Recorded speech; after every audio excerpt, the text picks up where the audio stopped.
Hadian baka sorkar jela kalawanra ya ka kaiphod jong ka expert committee ka bishar benia banwanra jingkela hak reservation policy hak dorbar mang tingka jong ka ying dorbar tawan ka jela hak ka khat pratrik rempang na kalyang president ka VPP bad MLA ka nongkrem uba Ardent mila basaymoy ula ong baka party ka dang syong bishar benia iaka uba Ardent habakren syakilat pasay kubor hadian ka dorbar ula ong bakilong kibala penkre ban penlong da ka jingaki lada jia bakan ka jing bishar benia ya ka policy kamlong kat kum ka jing kmi lenti jong kipai ba ngila dap lupa ban ai kuble ya ka sorkar halor ka rai ban bishar benia biang ya ka reservation policy hadian ka jingaki ka jongi mentang indang bishar benia ya ka ni la kalong ne em kat kum ka jing ang nut jong upai ba ong uba Ardent.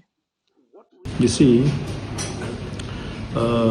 first of all, we have already expressed our appreciation to the government for having decided after our agitation to review the reservation policy.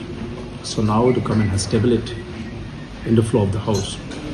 So as members of the party and the legislature also, we need some time to study whether the review was taking place as per the wish of the people and as per our wishes or not. So I will not give a very long statement on this issue. I can only tell you that if the review is acceptable, we are going to celebrate, and if the review is not acceptable, we are going to agitate. Simple.